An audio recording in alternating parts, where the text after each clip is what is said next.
सबसे पहली चीज जो सामने आई है, सारा खेल 30 सेकंड में हो गया। जो वीडियो सामने आया है, जहाज उठता है, ये थोड़ा ऐसे थ्रॉटल सा होता है, फिर उठता है, फिर ये धीरे धीरे ड्रिफ्ट होके लेफ्ट तरफ जाता है और जाके मेडिकल कॉलेज की बिल्डिंग के साथ गिर जाता है अब तक। और ये जो प्रकरण है, ये करीब 58 सेकंड्स का है। 30 से 58 सेकंड्स के बीच ये सारा प्रकरण हुआ। अनफॉर्चुनेटली भूतपूर्व मुख्यमंत्री गुजरात विजय रूपानी जी नहीं रहे, उनकी आत्मा को प्रभु शांति दे, ओम शांति। और एक सर्वाइवर जिनका नाम विकास कुमार रमेश है, सीट नंबर 11A पे बैठे थे, ये ब्रिटिश नागरिक है। इनके अलावा कोई सर्वाइवर भी नहीं है जो अब तक हमें पता लगा। और मेडिकल कॉलेज में कैजुअलिटीज की कितनी है, मेडिकल कॉलेज में कितने डॉक्टर, कितने हमारे बच्चे वहां हताहत है, इसका अभी कोई पूरा कंफर्मेशन नहीं है। अगर आप देखें तो 200 से ज्यादा लोग, अभी हम ये सेफली तो कह सकते 200 से ज्यादा लोग आर कंफर्म डेड, कम से कम इतना तो ही है। और सीसीटीवी जो फुटेज आई है, जहाज उड़ा, ऐसे गया और जाके गिर गया।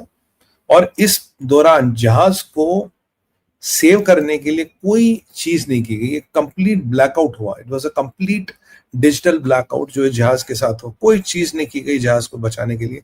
एक कंप्लीट डिजिटल ब्लैकआउट हुआ और उस कंप्लीट डिजिटल ब्लैकआउट के होते ही ये सारा खेल हो गया और ये हमारे पास कुछ नहीं रहा। अनफॉर्चुनेटली पायलट्स ने मेड, अच्छा ये लंदन जा रहा था, गेटविक जा रहा था, ये आपको पता ही है। पायलट्स ने अब मेडे का कॉल दिया। जब एटीसी रेस्पॉन्ड करता है, पायलट्स के कॉल को एटीसी रेस्पॉन्ड करता है, तो there is nothing from the pilots, कुछ नहीं आता, जवाब ही नहीं आता। और कम से कम 1 मिनट 1.5 मिनट, जब भी इन्होंने ये कॉल किया, 2 मिनट 3 मिनट भी हो सकते, 3 मिनट तक there is a complete blackout. और जो सबसे बड़ी इंपॉर्टेंट चीज आई है, ये जो क्या नाम है इनका, क्या नाम है इनका, रमेश, ये जो विश्वास कुमार रमेश जी कह रहे हैं, इनसे मिलने भी प्रधानमंत्री मोदी भी गए। ये रमेश जी कह रहे हैं कि एक उन्होंने धमाका सुना और उसके बाद वो लाशों में गिर गए, लाशों के ढेर उनके ऊपर गिर गए। तो ये धमाके की बात कर रहे हैं, ये कह रहे हैं कि कुछ धमाका इन्होंने सुना था। क्या वो नॉर्मल धमाका था, क्या वो इंजन फेलियर का धमाका था, क्या वो धमाका क्या था, हमें नहीं पता। और जो लोग हैं नीचे, वो कह रहे थे कि जब जहाज गिरा तो इसके इंजनों की आवाज, जहाज के इंजन की आवाज बहुत भयंकर होती है। कहते जहाजों के इंजन की आवाज नहीं आ रही थी। और इसके जो ये आपके वो जो होते हैं ना, वो things which kind of pull the जहाज, they were like this, they were not like this। तो एक काफी सारी थ्योरी आ रही है जो कह रहे कि भाई थ्रस्ट अप्रोप्रिएट इंजन नहीं बना पाए। दूसरी थ्योरी ये है कि भाई 43 डिग्री 44 डिग्री टेम्परेचर था, जहाज ओवरलोडेड था। और आप जानते हैं 50 से ऊपर जब टेम्परेचर जाता है, जहाजों को नहीं उड़ाते, क्योंकि फिर हवा बहुत गर्म हो, जितनी हवा गर्म होती पतली होती है, तो उसमें जहाजों के उड़ने का प्रावधान नहीं था। If it starts hitting 50 you don't fly in the plane. But even at 44 अगर आपका प्लेन ओवरलोडेड हो तो करीब करीब 50 जैसी परिस्थिति बना देता और आपके इंजन उतना थ्रस्ट जनरेट ही नहीं कर पाते कि जहाज उड़े। एक और थ्योरी जो अभी सामने आई है वो है कि बर्ड हिट। क्या इस जहाज को एक बर्ड हिट हुआ है? क्योंकि अगर बर्ड हिट हुआ है, जिसकी संभावना है, तो ये परिस्थिति आ सकती है।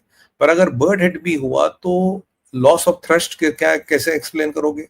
Was loss of thrust due to bird hit और it happened before the bird hit? We don't no.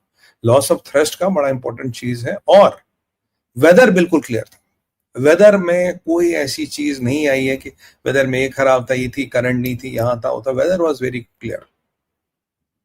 Witness कह रहे जी इंजन का थ्रस्ट जब ये जमीन पे गिरा, engines were not kind of on और दे वेर नॉट प्रोपेलिंग और व्हाटएवर, इंजन की आवाज सुनाई नहीं थी। तो क्या हुआ, और आपने देखा कि अब भी मेडिकल कॉलेज की बिल्डिंग में अटका पड़ा है। तो ये इंजन का थ्रस्ट वाला बड़ा मसला है, बड़ा घनिष्ठ मसला है कि ये हुआ तो हुआ क्या टेम्परेचर था, क्या इंजन का थ्रस्ट था, क्या ये जो विश्वास कुमार रमेश जी कह रहे उन्होंने कुछ धमाका सुना और उसके बाद suddenly it all went of. क्या था ये धमाका? अगर धमाका था इंजन का था, किसी का, तो बाहर आवाज आती, धुआं आता। अगर आप सीसीटीवी कवरेज को देखिए एंड तक, जब तक जहाज गिरता नहीं, कोई धुआं नहीं आता। और आपने एक और चीज देखी, जब ये टकराता हो तो इतनी बड़ी आग का गोला निकलता है। ये आग का गोला बिल्कुल वैसे ही था जैसे आपको याद होगा जब बेरूत का एक बड़ा हार्बर इजराइल ने उड़ाया था। तो उसमें ऐसे आग आग क्लाउड्स ऑफ फायर निकलते थे कि उसमें कुछ हैजर्डस केमिकल्स थे जो संभवतः बारूद बारूद बनाने के काम आते थे। जहाज में 53,000 लीटर तेल था, 53,000 लीटर तेल था, खचाखच भरा था तेल से, because it was suppose to a long haul flight. और उसी जहाज में ये कांड होता, 53,000 लीटर तेल वाले जहाज में कांड होता। अब मेरे को ये समझ नहीं आ रहा कि ब्लैक बॉक्स मिला है नहीं मिला, कोई कह रहा मिला है, कोई कह रहा है कि ब्लैक बॉक्स नहीं मिला। So I am not sure about have we received recovered the black box और नॉट। अगर मिला है तो ठीक है, नहीं मिला है तो ब्लैक बॉक्स के मिलने पे काफी चीजों का खुलासा होगा। थ्रस्ट था। आखिर लास्ट पायलटों की बात क्या हुई? यहाँ ये भी कह रहे हैं कि भाई 625 फीट तक गया, उसके बाद गिरा। बर्ड हिट की भी बातें हो रही है। फ्लैप्स जो होते हैं कि उनकी पोजीशन कैसी थी, वो भी बातें हो रही। ओवरलोड। दूसरा, अब लोग ये भी बात करते हैं, कुछ जो को पायलट थे, अरे यार दिस शिट इज दिस, लोग ये भी बात करते हैं जो को पायलट थे, उनका जो एक्सपीरियंस था मात्र 1100 घंटे था। जो मेन पायलट थे उनका एक्सपीरियंस 8,200 घंटे था, बट जो को पायलट है उनका एक्सपीरियंस मात्र 1100 घंटे था। क्या ये एक्सपीरियंस सफिशिएंट है इतने बड़े मिशन को चलाने के लिए, रन करने के लिए, इतनी बड़ी दायित्व के लिए, इंटरनेशनल फ्लाइट के लिए? सवाल यहाँ भी उठ रहे हैं कि was that good enough experience? वो क्या एक अच्छा एक्सपीरियंस माना जाएगा, या इस पे भी एक सवालिया निशान उठेगा? क्योंकि सवालिया निशान अब हर चीज पे उठेंगे, हर चीज पे सवाल पूछे जाएंगे। अगर ये हुआ तो हुआ क्यों?